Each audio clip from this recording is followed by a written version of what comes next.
This is going to be one of my videos in my extended Bible series, where I delve into the Bible in detail, looking at each section and breaking down the prophecies, the visions, the stories and the accounts with what we know historically and what science has discovered for us, as well as what the Bible itself tells us. If this is the sort of video you're interested in, please like and share it with your friends. The more discussion we have, the better. Any thoughts you have, please leave in the comments. And if you're that sort of person who likes to stay up to date with things, please consider subscribing to the channel. Apart from that, I hope you enjoyed the video.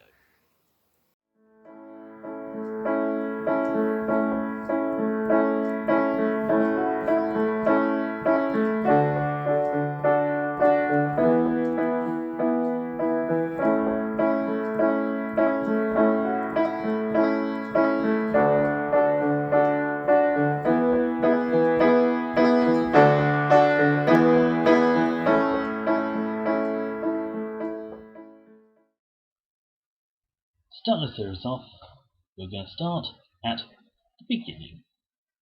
In this case, literally, as creation is a debated topic taken very seriously by many Christians, and to some people who study science for a living, it's actually easier to understand than evolution, which seems strange, but that's the way it is.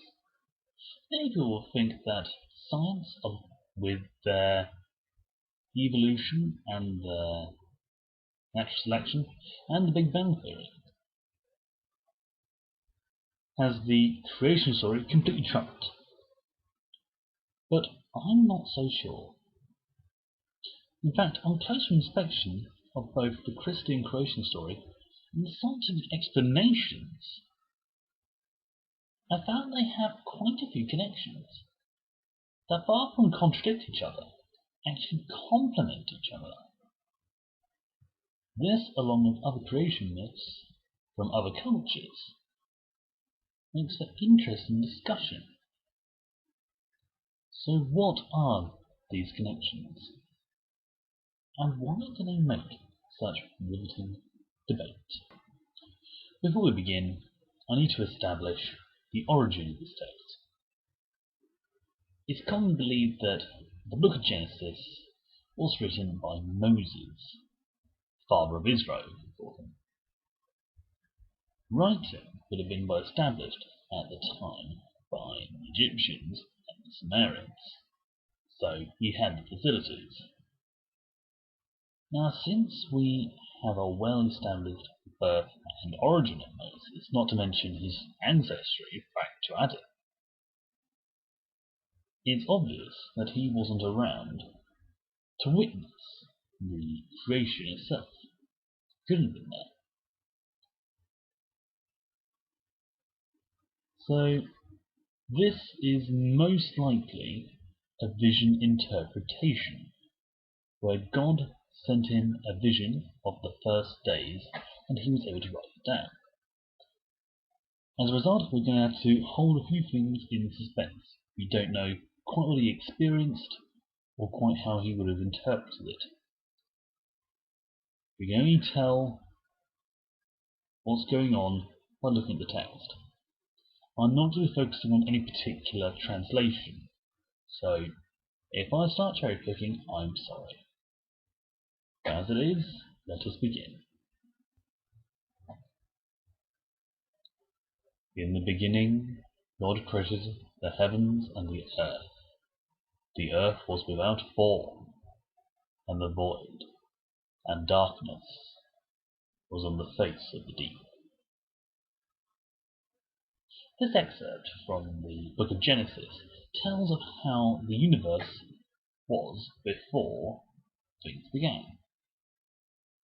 So far, science has nothing to say against this, since before the Big Bang, it's believed the universe was indeed a lightless void, and whilst matter that would eventually make up the universe, the stars, the planets, and eventually the Earth, was in existence, it was in absolute base form with minimal structure, quite possibly merely existing as either loose plasma or even hydrogen in its molecular form. In short, the universe never came from nothing, but the Bible never says that either. The earth was without form, so the earth was clearly there, in some form or another, just not a form we would understand. Then God said, "Let there be light," and there was light. And God saw the light, and that it was good. And God divided the light from the darkness. God called the light day, and the dark night. Many people would point out that the sun hadn't been formed yet, so how could there have been light? It's worth remembering, though, that the Big Bang, whilst called a bang, would primarily have been a great flash of light and heat, rather than any sound waves to speak of. Either way, that light and heat would have started off the first fusion reactions, which would have kick-started the stars. They would have started to form all the elements deep in their cores, whilst producing the vast amounts of light that would have lit the universe in the first days. As for day and night, the rest of the matter would have been clumping together. Any stars would have blown apart, would have started to cast their materials out, and that would start coming together as well into bigger and bigger items. It would start casting shadows due to blocking out the suns. Since, in effect, the Earth's shadow causes our nighttime, it is not unreasonable to think. Then God said, "Let there be a firmament in the midst of the waters, and let it divide the waters from the waters." So God made the firmament, and separated the water under the firmament from the waters above. And it was so. And God named the firmament heaven. Many cultures talk about the world being made out of a river or flowing waters. The firmament is meant to separate the heavenly waters from the earthly waters. We often think of heaven as the dwelling place of God and where the good go after they die. A bit more to it than that, but still. In the modern world, the word heaven, to use in English, comes from the Proto-Germanic hibin, which means sky. The original Hebrew shimayen means sky and heaven as well. So this implies that God has put his home above ours and has forbidden us from leaving until the end of days. But another translation, shimayen, is put or putting. Initially enough, the Proto-Germanic hibin can also mean covering, from the Proto-Indo-European word chem, which means to cover. If my judgment is anything to go by, the firmament could be considered the atmosphere which covers the earth, essentially insulating us from all manner of things that can harm us in space. Since the earth would have been so big that it could start to trap not only other rocks but gases, it could be referred to in this passage as a covering, wrapping the earth in gases. But then again, some other planets had gaseous atmospheres, but they got stripped away by the solar radiation from the sun. Mars is a prime example. That's why we think that whilst in the habitable zone, it bears no more life. So what's the one thing that we know the Earth has that Mars certainly doesn't have, and we don't know if any other planet has? The answer is the magnetosphere, the magnetic field that prevents the high energy radiation from the sun stripping away Earth's atmosphere. It's fairly invisible to us, but then again the firmament is said to be invisible. In fact, you can see the effects of the magnetic field not only with your compass, but also in the auroras, the borealis and the australis. And we don't really know much about the magnetosphere, and in fact we don't understand how it was probably made. Science is currently doing studies into that. This is one of the reasons why Earth is the only planet in the solar system to most certainly have life on it. When you start questioning that, then you're questioning your own existence. And God said, "Let the waters under heaven be gathered together in one place, and let the dry land appear." And it was so. God called the dry land the earth, and the gathering waters the seas. Whilst the Earth was originally a ball of molten rock, it eventually cooled to the point where it could solidify and become dry land, as it were. Sooner or later it would have cooled down to the point where any water vapour in the atmosphere could cool, settle into liquid form, and collect, resulting in distinct solid land and liquid water. Since believed that comets gave us much of the water on Earth, it could also be seen as a separation of the heaven and earthly waters. Now some people say there are many seas and many more oceans, but considering it is gathered in one great ocean known as the world ocean, gathering to one place makes a lot of sense.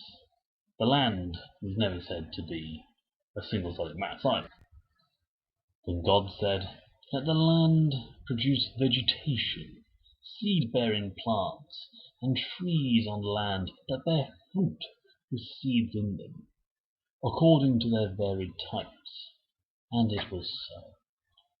Two things get flagged up there, one of which I'll get to later, since it has more bearing on a passage I'm going to raise later on.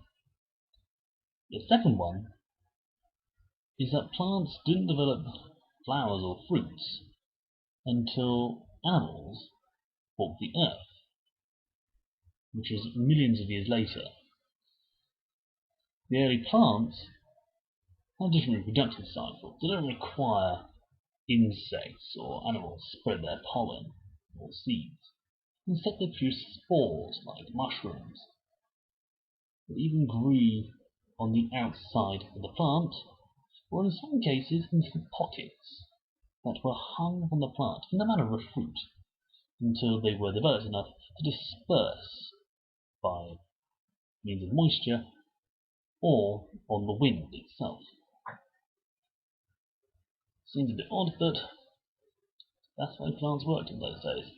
And to an outside observer who was only used to seeing fruit, it certainly would seem like they were fruit. And God said, "Let there be lights in the firmament, that separate the day from the night, and let them serve as signs to mark seasons, years, and days." And it was so. God made two lights, the greater to rule by day, and the lesser to rule by night. And he made the stars also. These lights were the sun and the moon, effectively, which is the second issue that gets flagged up with the plants growing before the sun, which makes no sense, since it's well known plants are photosynthetic organisms and need light to feed. The thing is, however, just because the sun is invisible doesn't mean it's not there. The atmosphere would have been quite a bit thicker in those days, and quite possibly filled with more clouds that hid the sun from view for years at a time.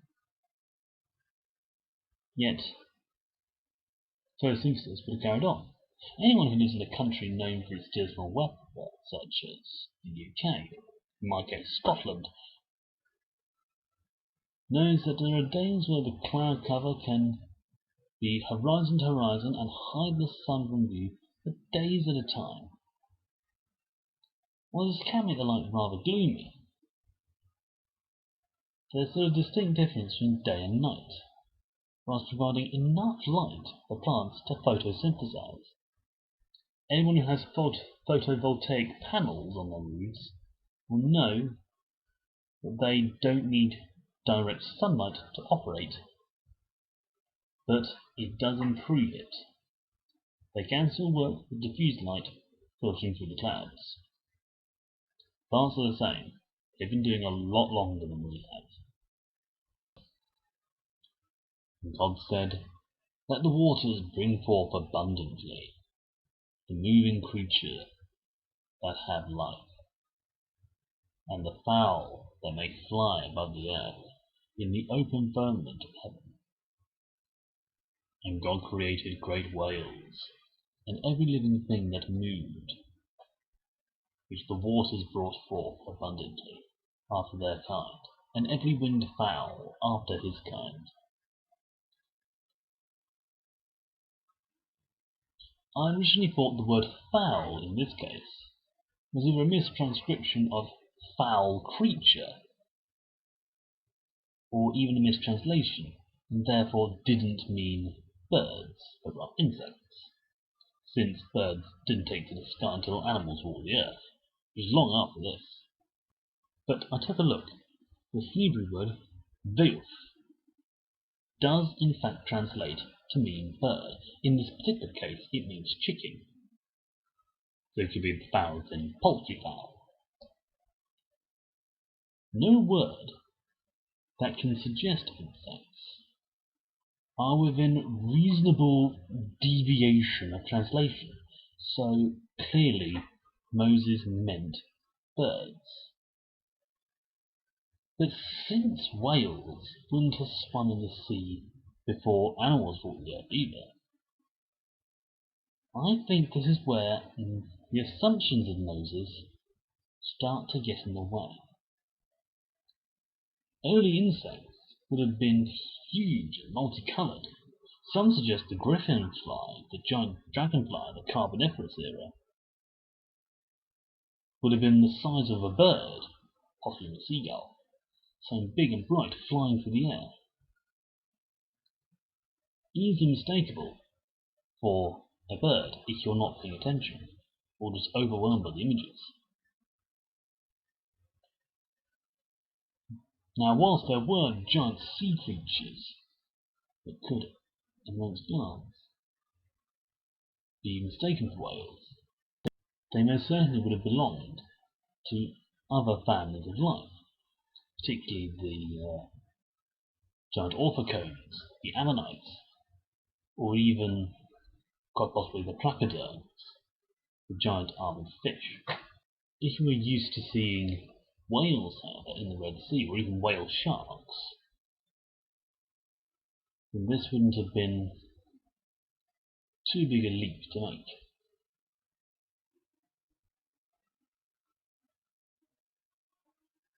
And God said, "Let the earth bring forth the living creature after its kind, cattle, and creeping things, and beasts of the earth after his kind." And it was so. The first land vertebrates would have walked on the earth around this time, and the first ones would have most likely been plant eaters, hence seeming to act like cattle, grazing on plants and then being preyed upon by the beasts of the earth.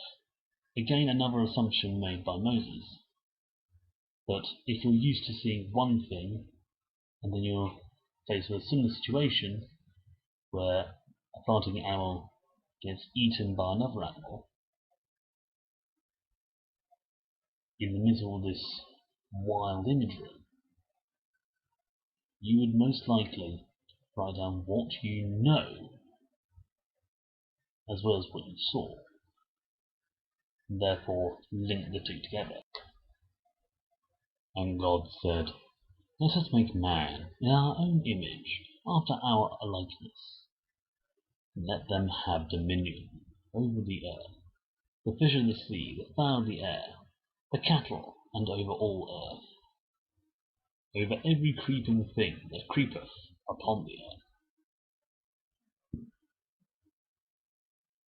I've already done a video about man being made in the image of God, and that it being a likely reference to man's near perfect design being the image of God's greatest creation, being able to not only traverse land and water, but also capable of grasping, lifting, crafting, and being creative about how to do things. In short, mankind was the pinnacle of God's world, and he left the world in our hands. At some point I will do, ironically, a video on the mistakes of God. Spoiler alert, this is one of them. Cross-referencing the biblical texts with the scientific discoveries about the distant past is not an easy thing, far from it. But it does lead to some interesting results. I know a lot of people will point out the obvious difference in time scale. One taking billions of years, the other just 6 days. One thing I want to emphasize is that whilst the time scale is different, the order is near identical. A couple of details here and there, not always lining up, but when you look at it in total and just expand one slightly or narrow the other slightly, you end up with a broadly consistent timeline. As for difference in the timescales, that is harder to explain. I really don't know what's happening, but I do have a couple of theories.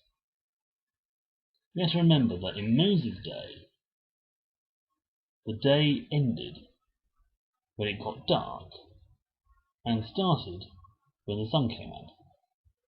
Day and night were established early on in creation. The sun didn't get involved until 3 days later. So this could be an interesting thing.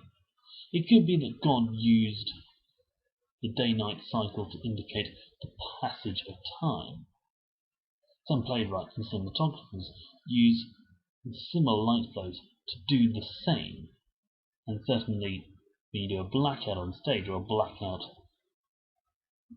on a camera shot, you end up with the sense of time passing without having to say 10 days later or something like that. It gets established later on. It's also possible the images Moses saw were sent to him straight to his eyes from some external source, possibly from the burning bush, and still required him to blink occasionally, resulting in a moment of darkness and a moment of lightness. Hence the day-night cycle confusion. Another possibility is that Moses was sat there for the full 6 or 7 days, and his body clock told him that a day had passed, or just roughly how long each day was. It could also be that each day was given to him 1 day at a time. Because on Monday he started off watching, he woke up and then wrote it down. Next day, woke up, wrote it down again. You get the drift. But in short, I just don't know. I can't explain it. And if I was to go any further, I'll have to start going to the realm of metaphor. Since, especially bear in mind the first day could have been any length of time, as we never know how long it took God to cobble together enough items to make shadows that could easily be marked as a difference between light and dark.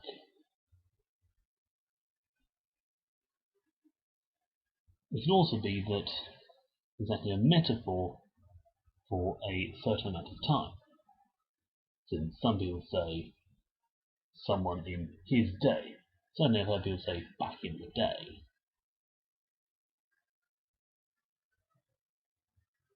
There's also the thing to remember that God doesn't see time the same way we do. He's much older, he experiences time completely different manner to us. Hence, if Moses asked him, how long did this take? God would just say, oh, about 7 days. He thought back over it. That's about how long he took to build the earth, as far as he's concerned. But for us, it was a lot longer than that.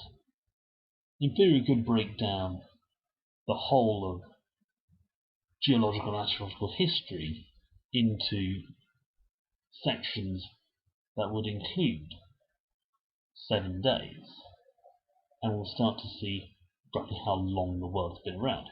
But that goes into another territory that I want to cover in a later video.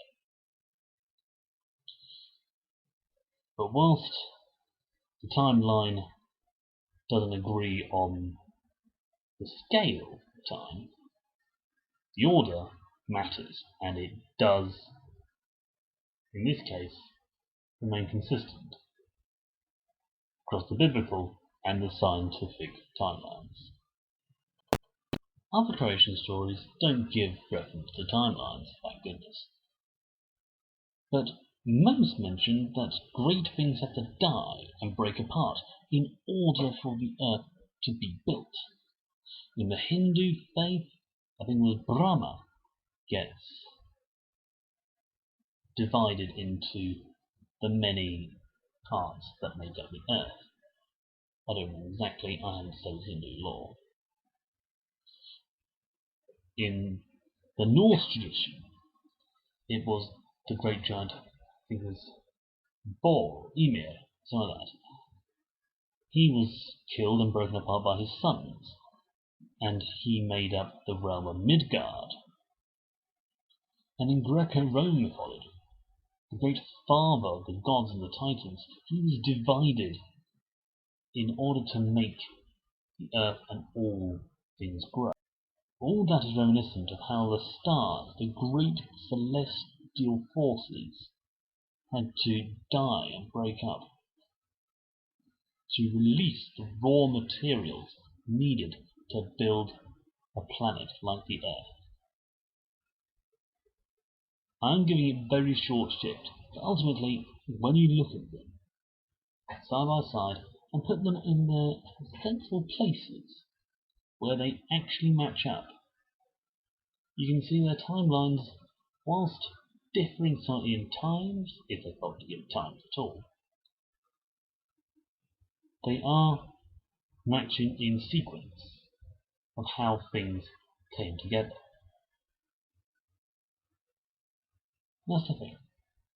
Whilst they may seem completely different at first sight, if you take the time to look at them, they actually share an awful lot in common. Well, if I'm remembering that, the Bible is a great source of information.